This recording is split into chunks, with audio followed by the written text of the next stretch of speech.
Good morning, welcome back to my channel. সবাইকে জানাই শুভ সকাল। আশা করি সবাই ভালো আছে। দেখে বুঝতে পারছো আমরা চলে এসেছি শুক্রবার। ভীষণ বৃষ্টি পেয়েছি, ভীষণ। শুক্রবার খুবই বৃষ্টি, সেই বৃষ্টির মধ্যে ভ্যালেন্টাইন সাহেবের বাংলা বাড়ি এবং রবীন্দ্রনাথ ঠাকুরের বাংলা বাড়ি দুটোই ঘুরেছি। এখানে বাবা নিয়ে ফটো তুলে নিচ্ছে, এখানে আমরা একটা সেলফি তুলে নিলাম।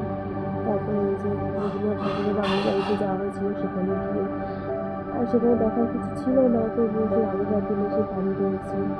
আর এই যে রবীন্দ্রনাথ ঠাকুরের মূর্তি আর রবীন্দ্রনাথ ঠাকুরের ভ্যালেন্টাইন সাহেব একসাথে বসেছে, মূর্তি রয়েছে, তার একটা ক্লিপ নেওয়া হয়েছে। তারপর আবার বোটে ফিরে এলাম, এসে বোটে ফিরে আসলে এটা দিয়ে কি হয়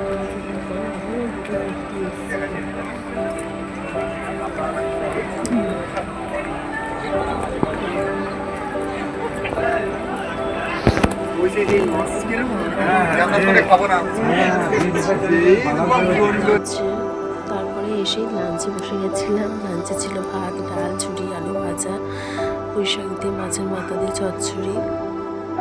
ওটা ভীষণই ভালো হয়েছিল। ওটা লাস্ট টাইম ওরা আবার দুবার নিয়েও ছিল।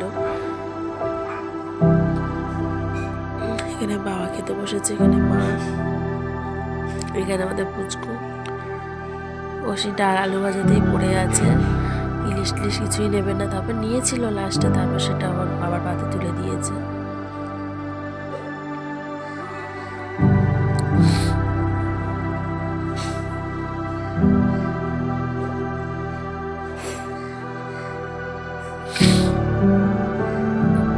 চলো দেখো তারপর আবার কি আসে। সবাই এখনো উঠিনি, তাই এখনো লঞ্চ ছাড়ার কোনো প্রশ্নই তারপরে না। দিয়েছিল ইলিশ মাছ, ইলিশ মাছ এটা হচ্ছে তারপরে এলো দিয়েছিল, ঝাল ছিল, টেস্ট ছিল। অবশ্যই বৃষ্টি হবে, কোনো কথাই হবে না, রান্না তো রান্নাই, মানে রান্না মানে সেই দারুণ রান্না হয়েছিল।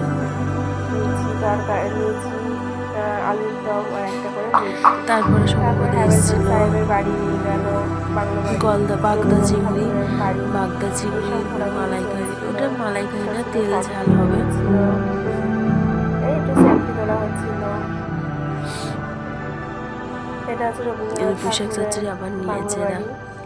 সেখানে হয়তো উনি একদিনের জন্য গেছিল এবং সেখানে গিয়ে একটা ছোট মিটিংয়ে তারপরে সেখানে বাগদা চিংড়ি, মালাইকারি, তেল ঝাল তারপরে আবার সবাইকে 2 পিস করে দিয়েছিল, চাইলে আরও দিচ্ছিল।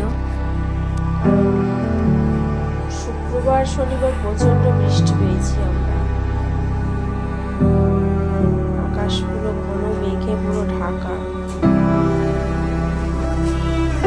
আমরা সবে সব ভিজিট করে আবার লঞ্চে ফিরে আসছি।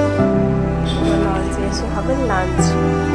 এবার লাঞ্চটা আরও 2 ব্যাচ ছিল ভাত, ডাল, আলু ভাজা, পুঁই শাক দিয়ে মাছ, ইলিশ মাছ। তারপর আমাদের 4:44-45 নাগাদ আমাদের চিংড়ি মাছের মালাইকারি রুমে ট্রান্সফার করেছিল।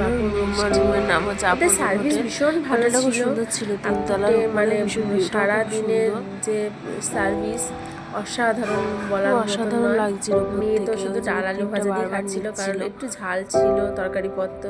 সবার তো মনের মতন তরকারিটা। হোটেলের নাম আপনজন। এটা পাখিরা ঝাল কম খায়, কেউ বেশি পাখির খায়। পোটটা সে পাখিরা খুব লাইতে সুন্দর দাঁড়িয়েছিল। হয়েছিল। তার মা আমাদের আপনজন হোটেলে কত মাসায় দুবার নিয়েছিল। দিয়ে ফ্রেশ ট্রেশ হয়ে তারপরে একটু বসে আস্তে আস্তে হচ্ছে খাওয়া দাওয়া, একদিকে মেয়ে জল দেওয়া, ঝাল লাগছে কোথায় দেখা, সেই জন্য পুরোটা ভিতরে ছবিগুলো তোলা হয়নি। তাদের রাস্তা ছিল সর্ষে ভীষণ বড় ছিল। তারপরে সে চিংড়ি মাছের মালাইকারি দেখতে পাচ্ছি।